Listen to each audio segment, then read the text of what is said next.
Vanité de vanité, tout est vanité.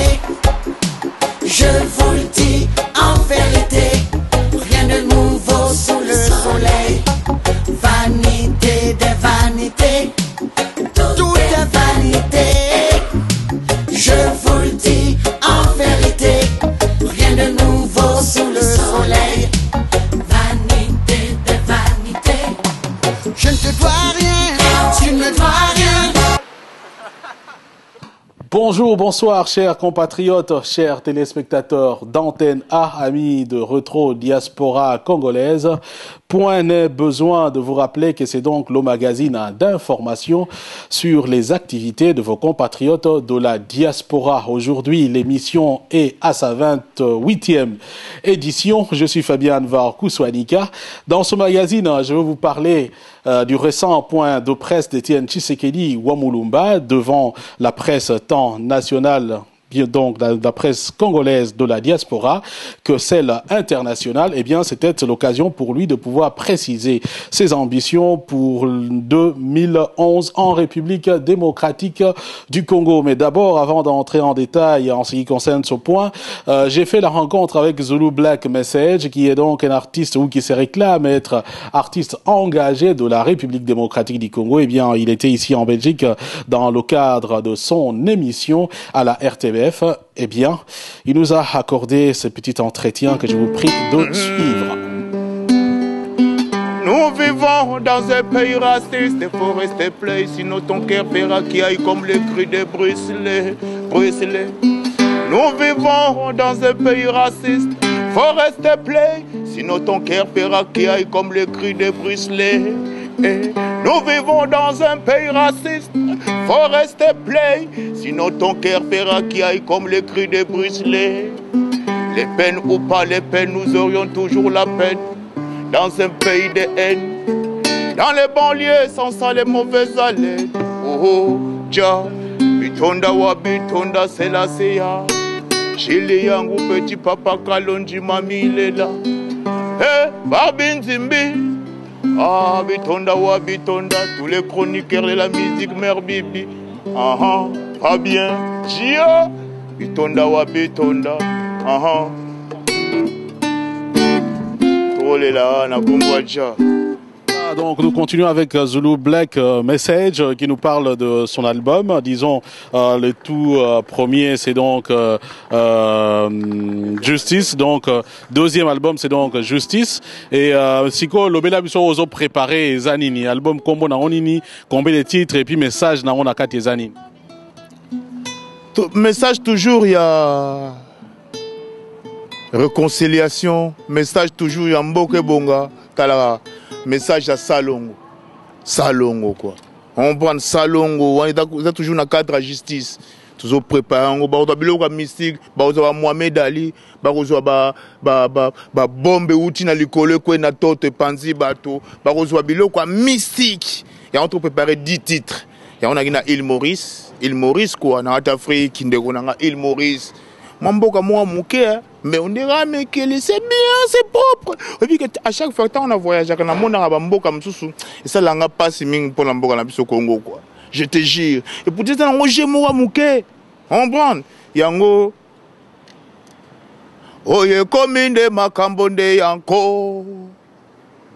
Oye kominde makambonde yanko. 50 ans d'indépendance, peuple kakana souffrance. Oye kominde makambonde yanko. Alors voilà, Zulu Black Message, finalement, on se totalise bien bilan ninioso sur la musique congolaise. Dernièrement, Coupe du Monde de Betamia ou Amboka Mukilumbe Beti. Tomoni binote, à terme de ça, musique engagée, Koutou, Zalagi Nayote. Et ils ont même moissonné. Ah ouais, Omonia, Bana Congo. Oebike, mon frère. Oebike, je ne m'attendais pas que tu vas me poser cette question. Oebike, Natala Guana, Naota Langoboe. Tu sais, pourquoi quand on part au Congo au juste, pourquoi? C'est pour aller au pays, faire la promotion au pays et que les gens du pays nous récupèrent.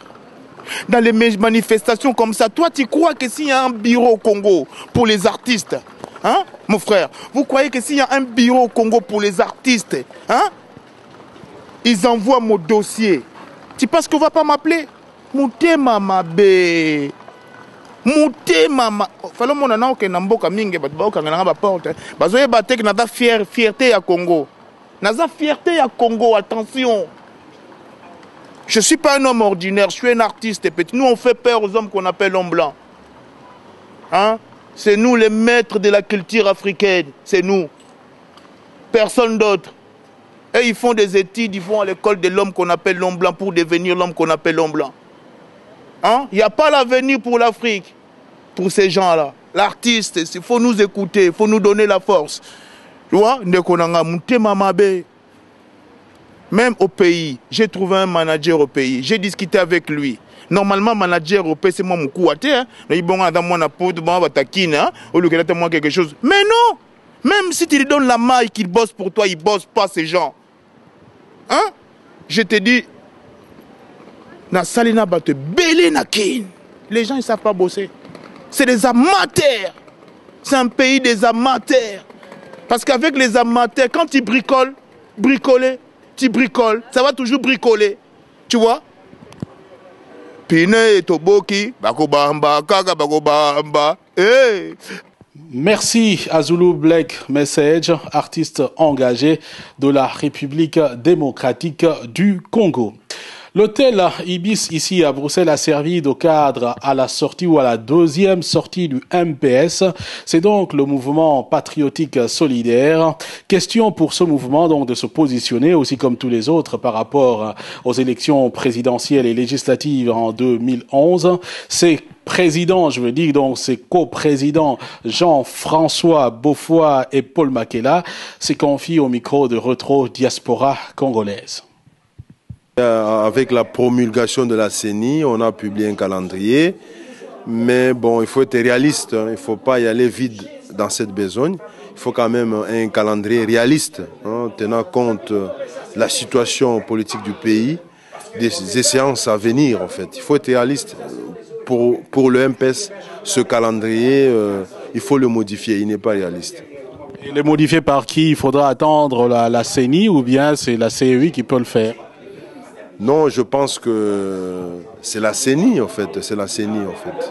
La Commission électorale nationale indépendante qui doit présenter, fixer un calendrier en fait électoral avec un chronogramme précis et des échéanciers rigoureux en fait, voilà. Et il se pose justement un problème, vous êtes de la diaspora, là, en 2006, nous n'avons pas voté et ça sera le cas maintenant, sinon quelle est la demande de votre parti politique ou mouvement politique? Ben, comme nous venons de le dire, nous avons demandé, nous avons mis deux questions sur la table. Donc, la question du vote des Congolais à l'étranger, donc de la diaspora, parce que nous ne trouvons pas des raisons valables. On peut dire que voilà, il faut identifier, mais je crois que au travers des ambassades, on sait identifier le nombre de Congolais qu'il y a, ben, la coopération internationale. Donc, nous prenons, nous, que le Congolais qui vit à l'étranger ait le droit de voter. Parce que c'est une force non négligeable aujourd'hui en termes de compétences, en termes d'appui économique et financier pour la gestion de l'État. Et après tout, ça n'influence à rien parce qu'il y a 65 millions de Congolais au pays.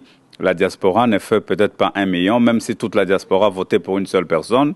Bon, c'est lui pour qui le peuple votera au pays, il sera quand même celui qui sera élu. Donc je pense que c'est un faux débat.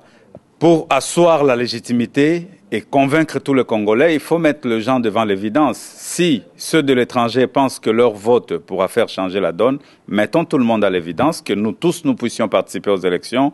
Comme ça, il y aura de moins en moins de contestations ou de contradictions à ces sujets. Il y a également le problème de la double nationalité. Récemment, j'étais dans une conférence du président de l'UDPS, M. Etienne Tshisekedi, qui se prononce contre la double nationalité en République démocratique du Congo sans en tenir à la constitution, l'ancienne, de la République démocratique du Congo. Quel est le point de vue du MPS?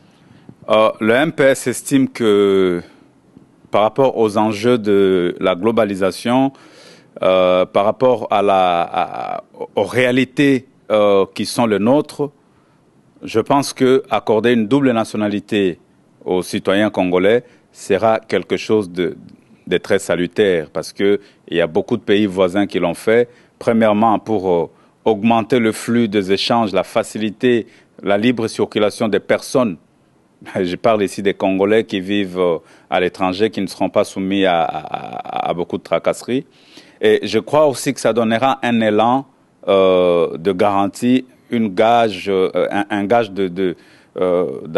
d'assurance, de sécurité par rapport à tout ce qui pourront être hostiles au régime qui est en place. Donc nous prenons la double nationalité, nous sommes pour qu'on vote la loi sur la double nationalité des Congolais. Comme ça, on permet à chaque fils du pays qui est peut-être exclu, parce que tous qui ont pris la nationalité étrangère, ils l'ont pas pris de cœur, ils l'ont pas pris de bonne foi, ils étaient devant le fait accompli. Et nous ne pouvons pas condamner une frange aussi importante de la population, parce qu'à un moment, vu les faits, elle a levé l'option de prendre une autre nationalité. Nous prenons l'inclusivité, nous sommes contre l'exclusivité, et nous croyons que chaque Congolais a droit au chapitre. Nous croyons que chaque fils et fille de ces pays a droit au chapitre. Quelles que soient les formes que nous pourrons utiliser, mais c'est le fond.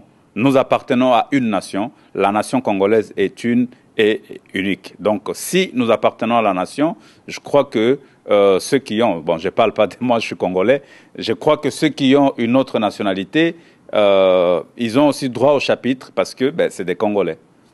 Et je le disais donc, dans quelques mois, c'est pratiquement le compte à rebours va commencer par rapport aux élections en République démocratique du Congo. Et comment, au sein du MPS, comptez-vous vous y prendre? Est-ce que vous êtes partant, vous l'avez dit, mais à quel niveau et avec quels moyens?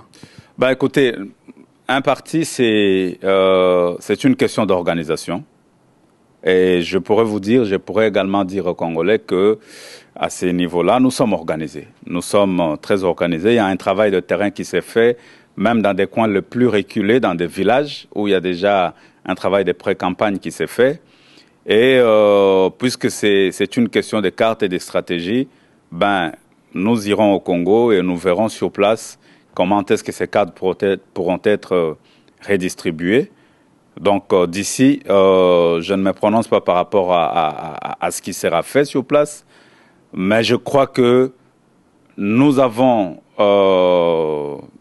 des partenaires, nous avons des gens avec qui nous travaillons, qui sont sur place, qui nous représentent, qui font un bon travail, et nous comptons sur eux. Nous comptons également sur nous-mêmes, parce que, Monsieur Fabien, il ne faut quand même pas oublier que nous ne sommes pas nés de la dernière pluie, nous ne tombons pas du ciel comme ça, nous sommes des acteurs confirmés sur le terrain. Nous avons mené des actions sur le terrain, donc la stratégie de mobilisation sur terrain, nous la connaissons. Et voilà, les élections, c'est l'affrontement. Nous allons nous affronter sur le terrain et que le meilleur l'emporte.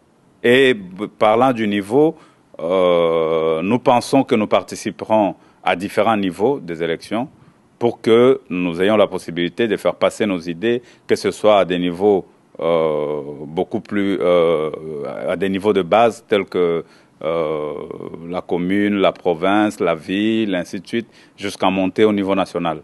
Et les moyens, nous continuons à mobiliser les moyens pour ça. Et nous croyons que avec nos partenaires actuels et nos partenaires potentiels qui viendront encore demain, nous arriverons à relever ces défis. Vous aurez donc compris que la problématique du droit de vote des Congolais de la diaspora ainsi que celle de la double nationalité se pose en tout cas avec acuité d'ailleurs. Nous vous proposons dans l'élément qui suit un regard croisé sur la problématique de la double nationalité entre Gisèle Mondaïla, députée bruxelloise donc au Parlement de Bruxelles, et Clément Kankou, député national congolais. La question que nous avons posée est simple. Pour ou contre la double nationalité en République démocratique du Congo. Suivons.